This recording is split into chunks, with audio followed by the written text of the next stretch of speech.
Hello my dear YouTuber friends, and I hope you're all keeping well. Welcome to this new video, which is an advanced autopilot tutorial for Flight Simulator, in this case on the Xbox Series S, and it will work on the S as well, and on PC of course. This is flying and setting up an RNAV approach to your chosen airport. In my case it's London Heathrow. If you've not seen my other videos in this series, go and watch them first. I'll link in the top right my intermediate autopilot tutorial. Go and watch that first, because a lot of those settings we're going to be using in this video. This is a little bit more advanced. But let's not hesitate. Let's get on with this video.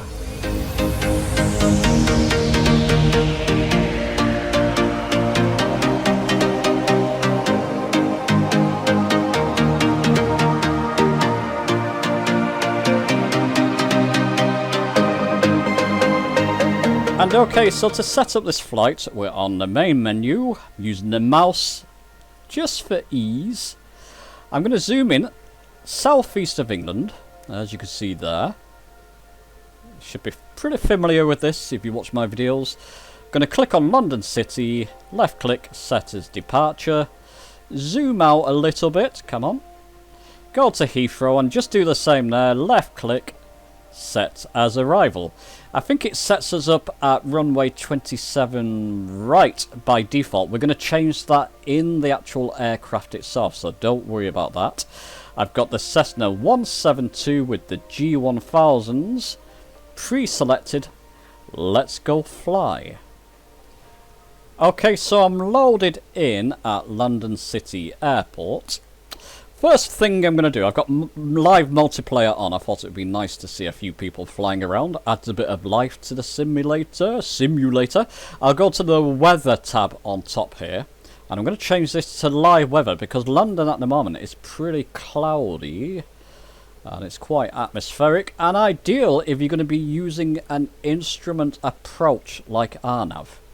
There you can see lots of nice clouds there. What I'm going to do first is set up the approach I want, my RNAV approach. Now I'm going to come down to the right G1000, because it's got the sort of navigation map on it. You can use either of the G1000s for this, but I always use the right because I've got access to the navigation map here as well, and I've got my instrument displays on this one. It just makes more sense to me. First thing I'm going to do is click down here at this bottom right panel on the proc. That's short for procedures. I'm going to use my mouse to left click on that. Actually, before I do that, let me show you something. Now, with the PC version, you can left click on this range button here, and then you can pan the mouse left, right and center. I was trying to figure out how you do this with the Xbox with the mouse. On the Xbox Series S at least, you've got to left click and hold over that range knob, right click, and then you'll see a little cursor comes up on screen. Now if I left click and hold that range knob, I can actually pan the map left, right, up, down. I'm going to zoom out a little bit so I can get there a little bit quicker. We only have so long. I don't want to make this video too long. And I'm going to pan the map down so we get over our destination airport, and zoom it right, scroll my mouse wheel down to zoom in. As you can see, we're set up, as I said, at runway 27 right. I want to do an RNAV on 27 left. So how do we do this? Now we click on the proc button, procedures, left click on that. It'll bring up this little menu here. It's flashing on select approach. I want to enter into this menu, so I'm going to go down here to the bottom button here, ENT, that's short for enter. Left click that. It's set up for an ILS 09 left, which is coming in the other way. Currently, it's not loaded in though, but it's defaulted to that. While it's flashing on this approach thing here, I'm going to press my enter button again down here, left click. And I want to scroll down to the RNAVs down here, 27 left. There's RNAV 27 left Y and Z. I don't know what they are, but I know RNAV 27 left Y works in this case. The way to get down here is using this knob at the bottom. I'm going to scroll up with my mouse wheel to move that flashing icon down, as you can see, to RNAV 27 left Y. Once we're there, mouse over to the enter key and press your left mouse button. It's stopped flashing, so what I'm going to have to do here is click on procedures, select approach, enter in there again, left click. Now it's flashing. Use this knob again at the bottom to scroll. I want to scroll down to load, so I'll load this into our flight plan. So I'm going to use this little knob down here, mouse up till we get to load, and then press enter. As you can see now, our flight plan has actually taken us on to our RNAV approach, has actually put the flight plan onto runway 27 left on our RNAV. I'm going to bring up a chart now on screen. Let me bring it up on my PC so I can look at it as I'm talking to you. Now, I've circled some important things at the top of this chart. I'm not going to go into too much detail of this chart. I want to make this newbie friendly. But the things I've circled there is to make sure I've got the right chart. London Heathrow, as you can see there. RNAV, make sure you've got the RNAV approach chart. That's important if you're going to follow this. For 27 left. I'm going to try and link in the description. I'll have to look through my internet history to see where exactly I got this chart, and I'll try and link it in the description. Let's zoom in on this chart a little bit. And I'm going to circle 3 more points which are important. Now, for the approach, to get the ILS to work and for the aircraft, for the autopilot to follow the ILS down to the runway, you need to be at this first point that I've circled there to the far right at 3,000 feet altitude.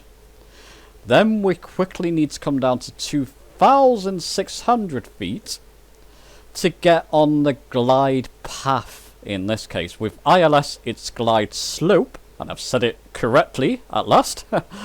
But with the RNAV, if you're following an RNAV approach, this is now called the glide path, and I've circled that.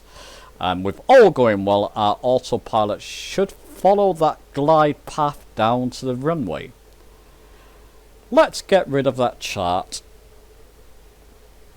And let me just scroll out using the range button here.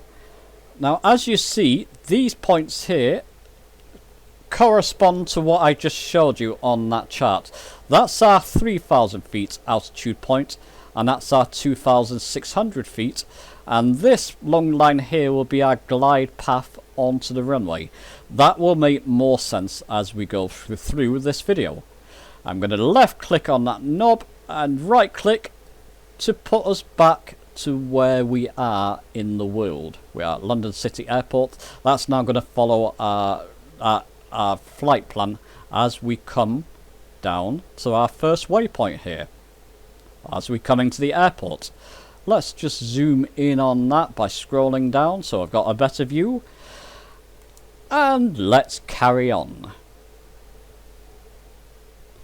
And okay then, so what I'm going to do, carrying on from the last video I made of this, the intermediate autopilot tutorial, or hints and tips, I'm going to use flight level change to climb out to our altitude. Firstly, I'm going to set the altitude. I'm going to do this a bit quicker than previous videos, because I've showed this already in previous videos. I'm going to use that knob to get our assigned autopilot height to 3,000 feet, which will be ideal for our first waypoint, if you remember. And then I'm going to click on flight level change mode, vertical speed nose up, to set our climb out speed to 18 knots. So I want the autopilot, remember this from that other video I made, the intermediate hints and tips. Autopilot will maintain the 80 knots speed in the climb. So with that all set, the only other thing to mention here, make sure that you've got GPS mode selected. That's important. And then you should see this little G, that's our glide path indicator.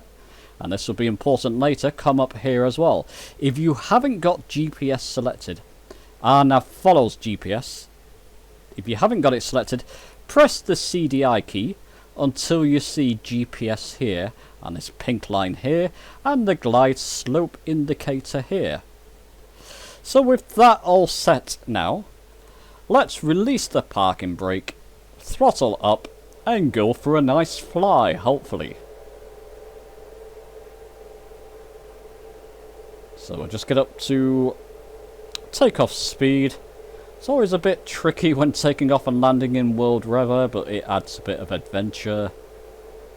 Let's take off speed. I'll pull back gently on the throttle. I'm using the HOLTAS 1 in this case. Trim up a little bit so I can relieve pressure on my stick. Press my autopilot button, and I'm going to come down. Remember this from my first video. I'm going to come down and press the nav button, and that should follow our course that we have set up on the right G1000. Let's hope it doesn't go berserk. The Xbox can do sometimes. It seems to be following the course. Pew! So we'll keep an eye on our autopilot there. It's trying to maintain that 18 knots in the climb and climbing up to 3,000 feet altitude. When we come to descent, I'll use vertical speed, as I showed in the intermediate autopilot hints and tips as well. Vertical speed, and then I'll come down to our 2,600 feet for our second point on our approach using the vertical speed. All seems to be going well. If we go outside, we can see the ground quite clearly at the moment. We probably will hit some clouds when we get to 3,000 feet. If you want to set your weather to something more drastic to practice this, you can. I find live weather is just more accurate and realistic, to be honest. So let's take a look. Let's go to this screen, this G1000. Use our range button here to scroll in and out. We're still some way from our first approach point here, where we have to be at 3,000 feet. I'll leave that there. Once we do get to our first point on our approach, I will set up the autopilot. I can do that now, in fact, why not? On this outer knob, I'm going to set our assigned autopilot. No, I won't. No, I won't. I almost made a mistake. I'll let it climb to our 3,000 feet first before I start altering the autopilot. I almost made a booby there. A mistake. My bad. I'm going to show you the whole flight because, you know, I don't want to do cuts. You can see me from A to B, hopefully, flying on an RNAV glide path approach to Heathrow Airport. Plenty of people flying in this area as always. Always nice to see and atmospheric, I think, personally. Let's go down to that right G1000 screen. As you can see, it's not showing what it showed before, what I showed on the chart. If I scroll out by mousing up, now it's showing the correct points. These, even though it's showed differently when I zoom in, it's pretty much the same waypoint or navigation point. So if I zoom in there, it will change designation, but it's pretty much the same point or navigation aid or point there. So I'll keep it there. Can be confusing, but it is pretty much the same. How are we doing on our altitude now? Yeah, we're coming up to our 3,000 feet. I'll throttle back a little bit so I don't over rev the engine. Now we've reached our assigned altitude. Now I can alter the autopilot assigned altitude. I won't climb down to 2,600 feet yet, but I'm going to use that outer knob, mouse down to 2,600 to get it all set up for when we need to descend, which won't be long.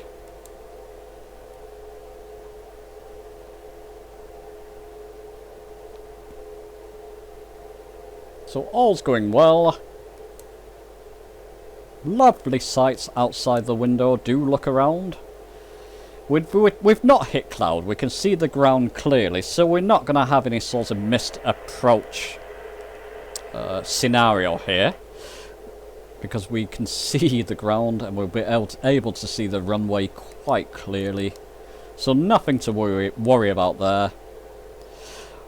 I'm not the best person to ask about charts either. I know the basics of them. I did know a heck of a lot more at one time in my Flight Simulator 2 days. I really studied them quite hard. I may go back to doing that, to do a video on understanding charts. But for now, just look on YouTube. There's many sorts of tutorials on understanding charts if you want to know more about them. I wouldn't be the best person to ask currently about that, until I do a little bit more study into them. Anyway, we're looking good. Coming up to our first fix there. Once we pass that, we'll use flight level change to get down to 2,600 feet. And I'll show you that. Go and refresh your memory on that intermediate hints and tips I linked at the beginning of the video. I'll zoom in a little bit more there so I can get a better idea of when we're going to pass that first point. Or fix, whatever you want to call it. We're going to pass it soon. I'll stay there.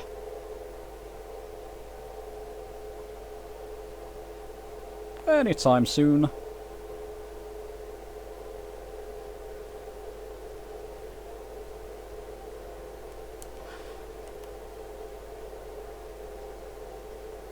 Passing it now. So I'm going to click on vertical speed here. And vertical speed nose down. Remember, I've showed this in the other video, by 500 feet. To get us down to that 2,600 feet altitude before we get to that next point on our approach, which is this one here. And you will notice now that the diamond, it's meant to be a diamond here, is coming up to the middle. That's our glide path indicator. Once that starts to get near to the middle, I'm going to click on the approach button here, approach mode, and that will keep us on our glide path in this case. The airport's ahead of us. It is quite murky, so it's an ideal time. The cloud has started to come down a bit there, or gather. It's an ideal time, and there's lots of name tags, so it can be quite confusing. Let me finish my sentence. Ideal time to use instrument approach here. How are we doing? We're coming down to our 2,600 feet.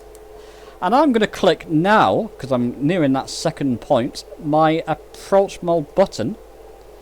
And the aircraft has now got control. You'll see it descend. I'm not doing that. The autopilot's doing that. It's going to keep us on that glide path. And if you want to, I wouldn't recommend it, you can let the autopilot land you. Or more, plonk you down. It won't effectively it will land the aircraft, but it will just plonk it down on the runway. Not advisable. I'm going to disengage my autopilot once we get nearer to that runway. I'm going to reduce my throttle though, because I do want to get into flaps 1 speed. So get my speed down past 100 knots.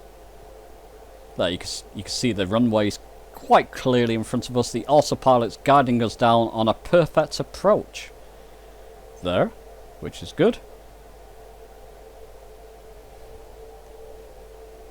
Coming down to 100 knots. Once we get near that 100 knots, I'll go flaps 1. Oh, don't do that. Better? Right. You know what? Flaps 1 will do there now. So flaps 1, first stage of flaps rather, or 10 degrees of flaps. I know people like to be very accurate. our speed's coming down more. The autopilot's still got control of the aircraft. We're following the glide path nicely. Go and make yourself a cup of tea. Actually don't, because you need to disengage autopilots effectively and take control soon. Passing in Twickenham Stadium. I used to live right next to that for a few years, or a couple of years. The days of Concorde. I've mentioned that before in my videos. Concorde flying over twice a day. Lovely. And you can see how close actually Twickenham Stadium is to London Heathrow. Very close indeed. Yeah, we're following the glide path. I almost said glide scope there. Second stage of flaps, because the autopilot's got control of the aircraft. I'm just controlling the speed and flaps at the moment. Coming down nicely on our speed now. I say anyway between 65 and 70 knots is ideal. We're coming down nicely on the speed, so I'm not going to worry about that. That's an ideal speed. Let it come down a bit further and I will disengage the autopilot and land manually, which I fully advise you do. You can do that anytime. If you want to get a feel of the weather, disengage autopilot now. I would advise actually getting a little bit closer to the runway. All going very nice.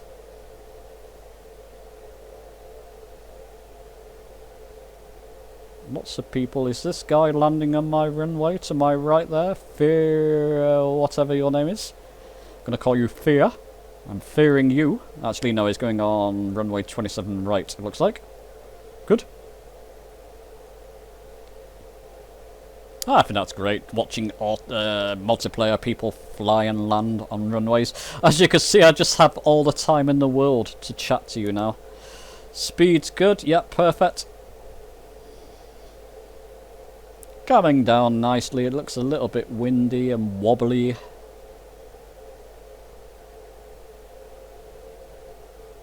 All the time in the world. Once you've set this up, you can pretty much just relax. This will work, by the way, I didn't mention that before, on pretty much all airports that have RNAV capabilities. If you're talking about an airport that's in the middle of nowhere, a dirt track, and it doesn't have ILS or RNAV capabilities or frequencies, it's not going to work. You can't tune into it. It's got to be an airport. Most regional airports have it, and certainly major airports like this have it. But check an airport has it before you try and do this, because otherwise you're not going to be able to tune into the frequency and set your map up and glide path up. Perfect approach, as you can see there, pretty much by the pappy lights. Near enough. Should be too white, too red. But you can see we're lined up with the runway nicely, and we should land on it with no problem. But like I said, the autopilot's got control here, so the autopilot is trying to set us up on that perfect approach, glide path.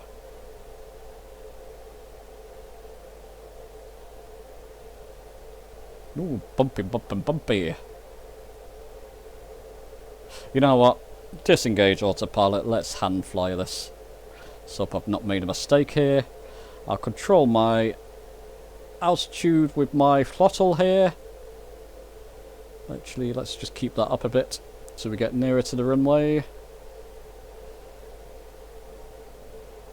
Being blown off course a little bit there, of course. Shouldn't be a problem now. Especially using the Holtz S1. I'll come down on my throttle more now. I'm over the threshold. And I'll just null the throttle and float over the runway. Easy peasy. Easy peasy lemon squeezy. Oh, lovely. Okay, and I'll just throttle back there completely. Brake rather. Put on the parking brake. Get outside. Oh, get outside. It's better. So there you go. That is my tutorial, advanced autopilot tutorial, setting up an RNAV for an airport. As long as an airport does have an RNAV frequency like Heathrow. Let me know your thoughts on this video. Give it a thumbs up if you've enjoyed it. Subscribe for many more of these types of flight simulator videos on the way. I'm getting tongue-tied now. And I'll see you soon.